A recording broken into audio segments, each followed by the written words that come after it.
Miss হবে না আপনার পছন্দের টিভি শো। দেখুন জি5 অ্যাপে একদম ফ্রি। আমার তো যা ক্ষতি হওয়ার হয়েই গেছে, নতুন করে আর আমার কি ক্ষতি হবে? আমি আর কি ওদের ক্ষতি করব বল দেখি? বাচ্চাটার মুখের দিকে তাকিয়ে ওর কোনো ক্ষতি করতে পারলাম না শিমু। তারপর কি বললো? তারপর আর কি, ধন্যবাদ দিতে এসেছিল। আমি বলেছি আমি কোনো কথাও বাড়াতে চাই না, আমি ওর মুখ দর্শনও করতে চাই না। তবে হ্যাঁ, তোর কথাটা আমি রাখতে পারবো না শিমু, ওই একই বাড়িতে আমি থাকতে পারবো না।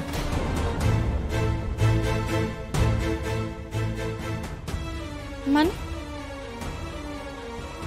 বিপাশাদি, তুমি ও বাড়িটা ছেড়ে দেবে? হ্যাঁ, দেখি কাল পরশু 2-1 দিনের মধ্যেই ছেড়ে দেবে। কি বেসিসে ছাড়বে সেটাই তো বুঝতে পারছি না। আমি নিজেও জানি না আমি কি বেসিসে ছাড়বো। দেখছি, চাকরি বাকরির চেষ্টা তো করছি, বাপের বাড়ি চলে যাব না হলে। আর যদি কাছাকাছি কোথাও চাকরি হয় কপাল গুনে, তাহলে এখানে থাকতে পারবো তোদের কাছাকাছি। আর তা না হলে শোনো, তুমি এখানেই থাকবে, ওই বাড়িতেই থাকবে, আলাদা থাকবে, বুঝলে? আর তোমাদের ছাদে চাইলে তো একটা ঘর তোলা যেতেই পারে। শোনো, টাকা পয়সা যা লাগবে আমরা ব্যবস্থা করবো বিপাশাদি, বুঝতে পারছো কি বলছি? মানে আমি এই প্রসঙ্গে একটা কথা বলতে পারি? দেখো, কথাটা আমার বলা ঠিক হবে কিনা জানি না, কিন্তু আমি তোমাকে কিছু টাকা পয়সা এখন ধার দিতে পারি। কিন্তু তুমি তোমার ছাদে ওখানে একটা ঘর তৈরি করে নাও, পরে না হয় সময় সুযোগ করে আমাকে টাকাটা ফেরত দিও।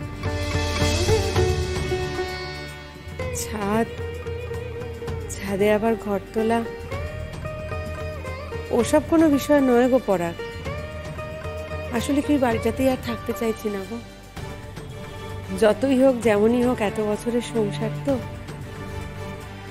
এতগুলো বছরের কত স্মৃতি, কত কিছু জড়িয়ে আছে, কত মুহূর্ত।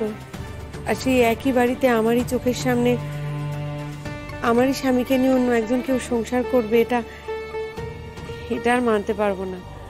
এতটাও উদার বোধহয় আমি নই। খারাপ লাগবে তো, এতটা কষ্ট আর নিজেকে দিতে চাই না। তুমি ওখান থেকে চলে যাবে বিপাশাদি? কি করব বল, চলে যাওয়া ছাড়া তো কোনো উপায় নেই। আর আমি যদি চলে না যাই, ওই মেয়েটাও তো নিশ্চিন্তে সংসার করতে পারবে না। इसका मतलब তুমি ডিভোর্স भी দিয়ে দেবে চন্দনদাকে? হ্যাঁ, কথাবার্তা সব বলেই এসছি। বললাম তুমি কাগজপত্র রেডি করে ফেলো, আমি সই করে দেবো। আরে কোনো ঝামেলার তো বিষয় কিছু না, মিউচুয়াল ডিভোর্স তো। দরকার আমি বলেছি যে ব্যাক ডেটে সই করে দেবো, আর কোনো ঝামেলার মধ্যেই আমি যেতে চাইছি না।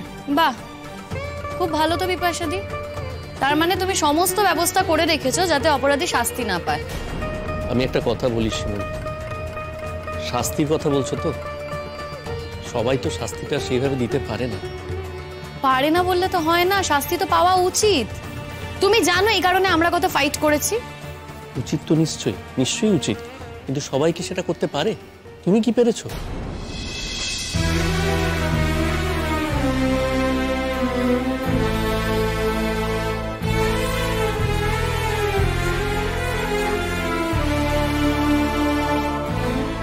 हाँ पराग, वो पारेনি, इसलिए ये दिन তোমরা দেখতে পাচ্ছ। पर বিপাশাদির বাত তো अलग আছে না। বিপাশাদির কাছে ওই মौका নেই। চন্দনদা তো অন্য কাউকে শাদি করে এনেছে। তুমি তো ऐसा कुछ করোনি, তুমি তো শিমুলকেই वापस शादी করেছো, है ना? চেষ্টা তো করেছিলাম একবার, হয়ে ওঠেনি। এসব কথা না ভালো লাগছে না শুনতে। সত্যি তো ভালো লাগার কথা নাকি? শিমুল বলতো, স্কুলে কেমন কাটালি আজকে?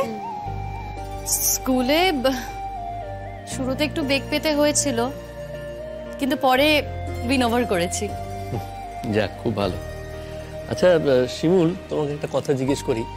আমাদের স্কুলে ওই স্টাফ রুম থেকে বেরিয়ে বাঁ দিকে একটুখানি এগিয়ে নিচে ওখানে একটা ওই স্বর্ণচাপা গাছ ছিল। হ্যাঁ, এই সময়টাতে তো অনেক ফুল হতো, তুমি দেখতে পেয়েছো গাছটা? দেখতে পেয়েছি, জানো, অনেক চাপা ফুল পড়েছিল মাটিতে। একবার ভাবলাম কুড়োই, তারপর আবার এটাও ভাবলাম যে কেউ যদি দেখে ফেলে কে কি ভাববে। কে আবার কি ভাববে শিমুল? আর তাছাড়া স্বর্ণচাপা তো তোমার পছন্দ, তুমি তো ভালোবাসো। তুমি কি করে জানলে আমি চাপা ফুল ভালোবাসি? জানলাম মানে আমি ওই শুনছিলাম কোথাও তুমি কাউকে বলছিলে, আমি ওভারহিয়ার করলাম, সেই জন্যই জিজ্ঞেস করলাম। স্বর্ণচাপা গাছটা রয়েছে এখনো? আচ্ছা, ওই দুপুরে মাঠে ওখানে ছেলেরা খেলে এখনো? তুমি স্কুলকে খুব মিস করছো না? মিস করারই তো কথা, এতদিন ওই স্কুলেই তো চাকরি করতো। বল, দেখো মিস যেমন করি, আবার পাশাপাশি এটাও মনে হয় যে ঠিক আছে আমি যেতে পারছি না, কিন্তু শিমুল তো যাচ্ছে, বেশ তো আমি না হয় শিমুলের চোখ দিয়েই দেখব।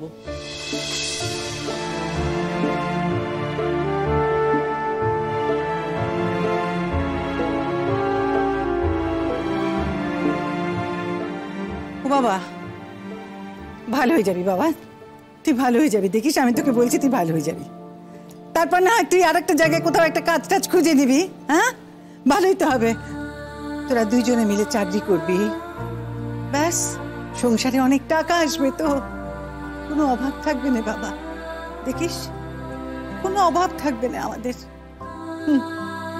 আর বৌমা রোজ কাজ করতে বেরোবে, তাতে তোদের সম্পর্ক দেখবি কেমন সুন্দর হয়, কত মজবুত হয়, তুই দেখিস তুই ঠিক ভালো হয়ে যাবে। আমি তো শুধু সেই দিনটার অপেক্ষায় আছি, সে সমস্ত দেখে আমার যে কি শান্তি, কি শান্তি।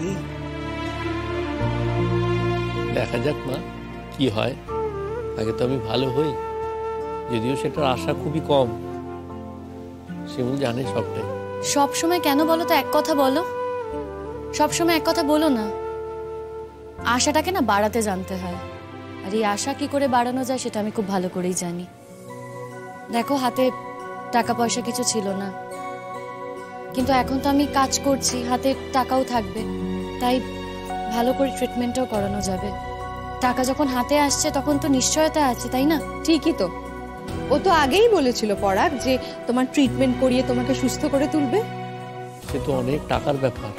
তো অনেক পয়সা লাগবে তো কি হয়েছে পরাগ? শিমুল কি বলেছে ইতনা পয়সাও খরচ করতে পারবে না? হ্যাঁ, ভালো তো, তোমার জন্য খরচা করবে না তো কার জন্য খরচা করবে? তবু যদি ভাঙা সংসার একটা জোড়া লেগে যায়, এই না কত। একই সংসারে যদি দুটো মানুষ আবার ভালো মতো করে মিলেমিশে থাকতে পারে, থেকে ভালো আর কি হতে পারে বলো পর?